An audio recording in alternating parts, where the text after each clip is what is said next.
She told me right as I was tying my left shoe. I'm seeing someone else. That was it. No warning, no build-up.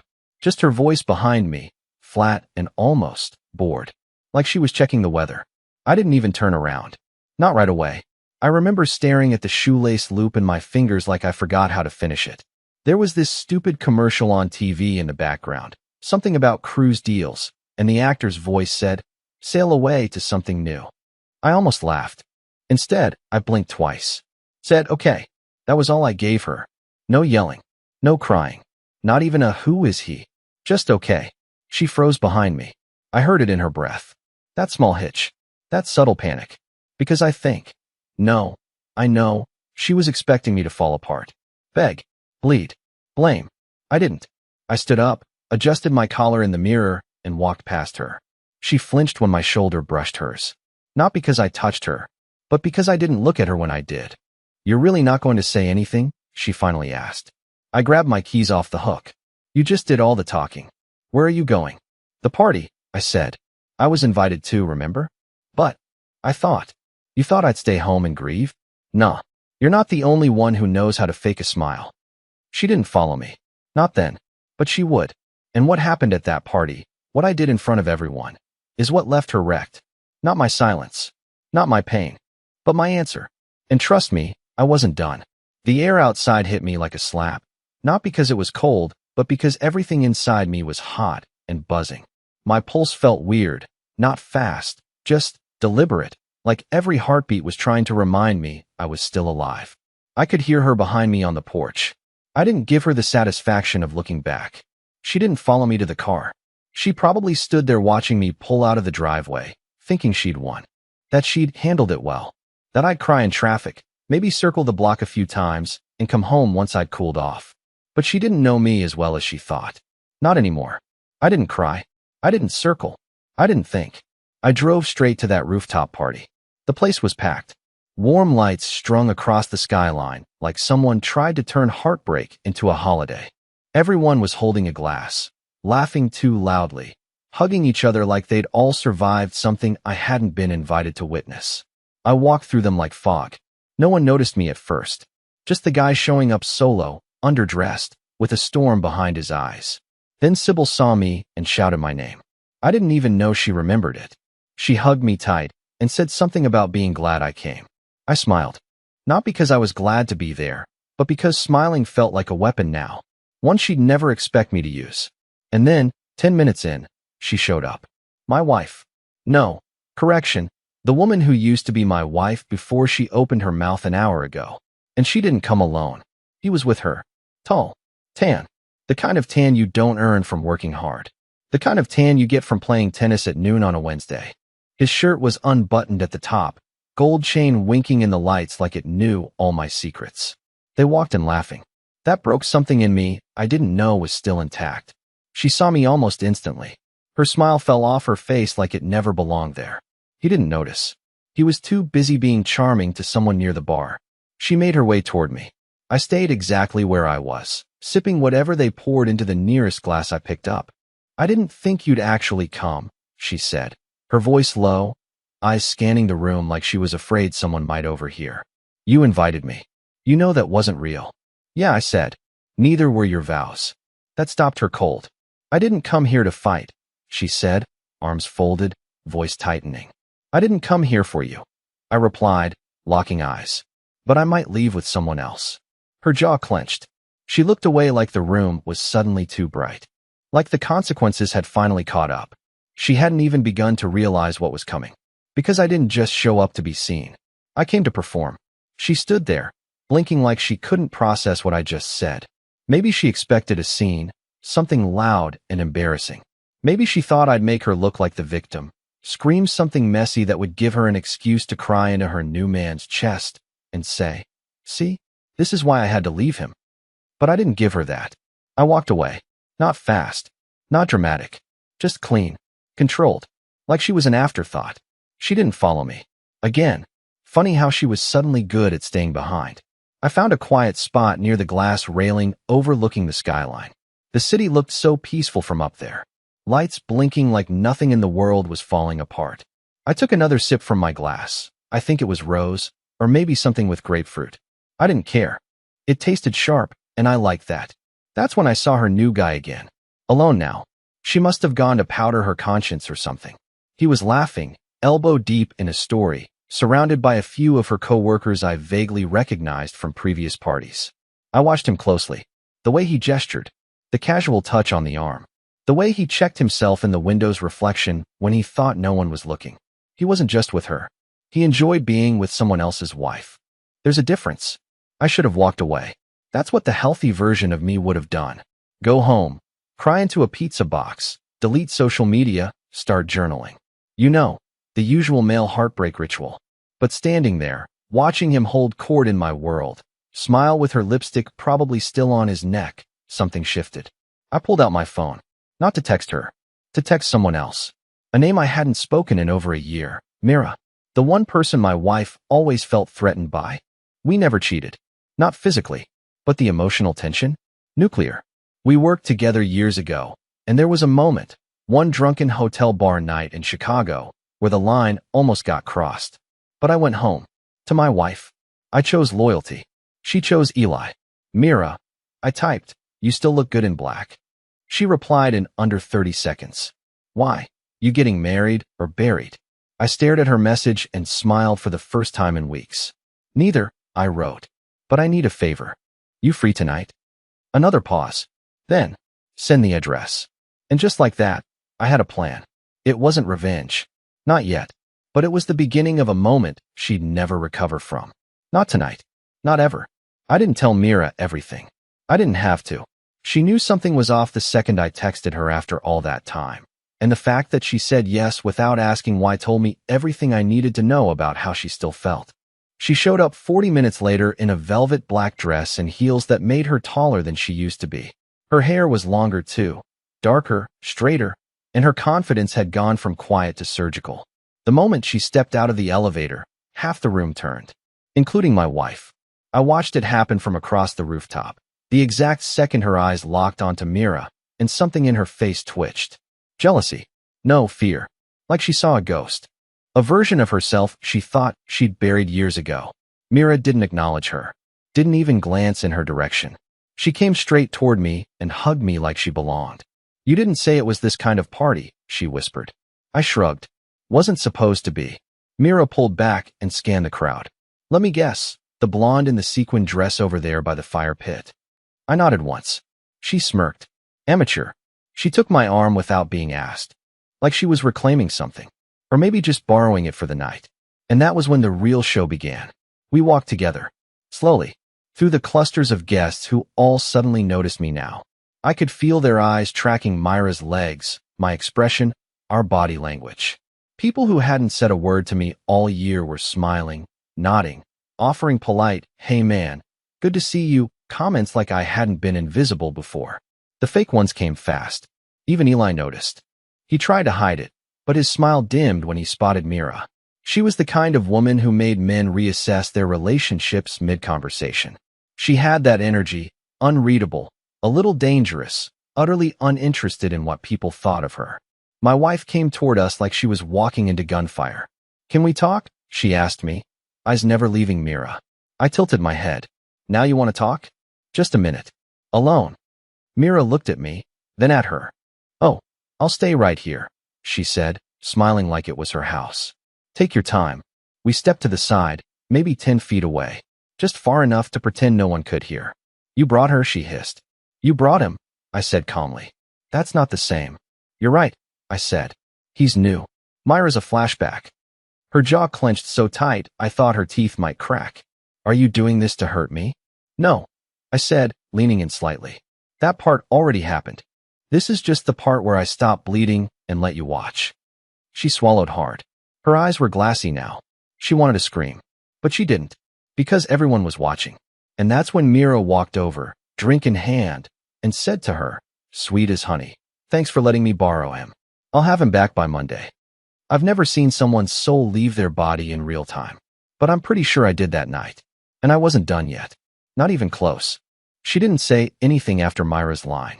Just stood there, stunned, the kind of silence that usually comes after an accident. Her mouth opened, but no sound came out. I watched her try to form a sentence and fail twice before she gave up completely and walked away without a word. Not back to Eli. Not to the bar. Just away. Somewhere quiet, probably. Somewhere she could breathe. But I didn't follow. I turned back to Mira and asked if she wanted to dance. The DJ was playing some obnoxious remix of a 90s pop song that didn't fit the mood, but we moved to the edge of the rooftop anyway. Mira was effortless. She always had been. She didn't care about people watching. Didn't try to perform. She just moved with me like we'd never stopped. People stared. I didn't mind. They whispered. I welcomed it. Across the room, I caught Eli looking uncomfortable for the first time. He was alone now, sipping something too fast and pretending to text. No one was laughing at his jokes anymore. The spotlight had moved. And that's when she returned. Not to the center. Not to her new guy. She found me again. Same spot. Same tension. Can we please talk? She asked, this time with an edge of panic in her voice. Like something inside her finally snapped. I looked at Mira. She gave me the slightest nod.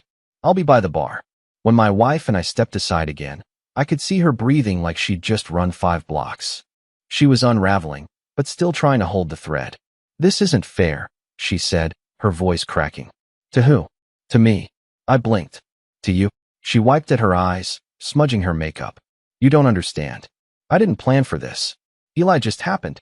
Things have been off between us for a long time, and you never even noticed.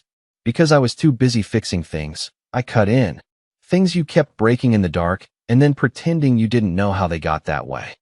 I didn't cheat on you out of hate, she said suddenly. I felt invisible. The moment she said that, something twisted in me, slow, deep. A sick kind of irony. Invisible, I repeated. That's rich. Because I was invisible. I stood in every room next to you. Introduced myself as your husband, while people smiled past me like I was a waiter who forgot their drinks. She opened her mouth, probably to defend herself again, but I kept going. I gave you everything I had, and you handed it to someone who doesn't even know your favorite movie. He does know. No, he thinks he does, I snapped. Because you're letting him date the version of you that I helped build. That shut her up. And in the silence, I saw something flicker across her face. Not just guilt. Not regret. Loss. She realized she hadn't just broken something. She'd burned it. And now she was watching the ashes slip through her hands in real time. You don't have to hate me, she said softly. I don't, I replied. I just don't have to respect you anymore. She flinched like I hit her. Good. Because that was the moment she stopped being the woman I loved and started being the one who ruined everything. She didn't follow me this time. She stood there, shoulders hunched, eyes darting like she was hoping the conversation we just had would disappear into the noise. But it wouldn't. People saw. People noticed. And Mira? Mira saw everything. I went back to her, and she offered me a drink like nothing had happened. That was the thing about Mira. She didn't get flustered. She didn't need drama. She was the drama, if you pushed her far enough. And I think she could feel I was reaching that place inside me where pain becomes performance. You okay? She asked quietly, handing me the glass. Not even close, I said. But I'm ready. For what? For closure. My kind of closure. I stepped toward the mic. See, Sybil's party wasn't just drinks and mingling. She'd planned speeches. A toast here, a roast there, some inside jokes only her co-workers would get. I wasn't on the list, of course. But the guy running the audio recognized me from one of her barbecues last year and said, You want to say something? Be quick though, Sybil's up in 10. I smiled. I'll keep it short. I didn't. The mic feedback hit first, cutting through the rooftop buzz. People turned. I cleared my throat, scanning the crowd until my eyes found hers, standing beside Eli now, her drink frozen halfway to her lips. Hey, everyone. I began, voice steady, calm, almost too calm. I know I'm not on the schedule, but I just wanted to take a quick moment to say something. Not to Sybil, though happy birthday, but to someone else in this room. The crowd went still. She's wearing silver, I said. And she told me about an hour ago that she's been sleeping with someone else. Not just sleeping with him, laughing with him, planning with him, hiding things. Real things. Things you only share when you've decided someone new is worth destroying what you already have. A sharp inhale rippled through the guests. And I'm not saying this to shame her, I continued. Though let's be honest, she did a great job of that on her own. I'm saying this because some people only understand consequences when the lights are on and everyone's watching. I turned to her then. She wasn't breathing. Eli was red-faced and backing away from her like she'd turned radioactive. You wanted to tell me before the party, I said into the mic, eyes still locked on hers. Well, now the party knows. I guess that makes us even. I handed the mic back to the stunned DJ, turned without another word, and walked toward the elevator. I felt Mira beside me, silent, powerful in her restraint. The elevator dinged. Doors opened. I didn't look back. But I heard it. Not a scream, not a sob. Just a single sound, glass shattering against concrete. Whether she dropped it or threw it, I'll never know. And I don't care. Because that was the moment I stopped being the man she left behind and started being the one she should have never let go. The silence in the car was heavier than the music had been on the rooftop. Mira didn't speak. She didn't need to. She just drove with one hand on the wheel and the other resting on the armrest between us, fingers brushing mine now and then, not like a lover, not yet, but like someone anchoring me, making sure I didn't drift back into that place where betrayal rots your spine from the inside out. I should have felt euphoric, like I'd won, but winning doesn't feel like a parade. It feels like breathing alone for the first time in years and realizing how shallow your lungs have gotten. When she dropped me off at my place, Mira didn't ask to come in. She just leaned in before I got out and said, "That was brutal. Not just for her, but for you too. Don't pretend it didn't cost you something." I nodded, opened the door, and said the only thing I could. "Thank you for reminding me who I used to be." Inside, the house was still. Too still. Candles long dead. Their wax melted into weird shapes that looked almost like evidence. I sat in the dark for a while. No lights. No music. Just the low hum of the fridge and the occasional distant car passing outside. Then I heard the knock. Not a bang. Not a desperate pounding. Just two soft, practiced taps. She didn't wait for me to open it. She tried the handle, found it unlocked, and let herself in like she still had the right. She stood in the doorway, backlit by the street lamp outside, makeup ruined, dress wrinkled, heels in her hand. "I didn't know where else to go," she said. "That's not true," I replied. She didn't argue. She stepped in farther, then stopped in the middle of the living room like she was afraid of touching anything. Like the air itself might accuse her. "Everyone was looking at me like I was garbage," she said, almost in a whisper. "Even Sybil. Even Eli. He left early, by the way. Didn't say a word. Just disappeared." "You picked him," I said flatly. "No," she snapped. "I picked wrong. That's not the same." I stood, walked past her, poured a glass of water like I wasn't dying to throw it in her face. She followed me into the kitchen. "Please," she said. "Let me explain. You already did. Tonight. When you laughed with him.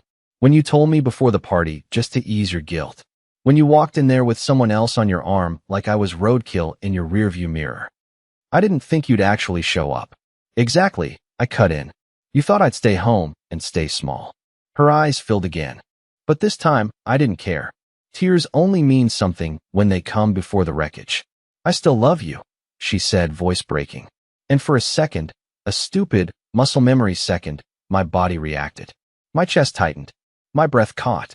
Because hearing those words from the person who shattered you hits like static in your bones. But my mind was done playing dead. "I left the door unlocked," I said slowly. "Not because I wanted you back, but because I wanted you to see that even when you could come in, you don't belong here anymore." Her lip trembled. "You don't mean that." "I do," I said. "And so do you. You just waited too long to say it." She took a step back, then another, and when the door closed behind her, I felt something I hadn't felt in months. Stillness. Not peace. Not yet. But the space where peace could finally grow. It's been 5 weeks since that night. I've replayed it 1,000 times in my head. The party, the speech, the silence that followed. For a while, I questioned everything. Not just her betrayal, but mine. Not cheating. No, I never touched anyone. But I betrayed myself.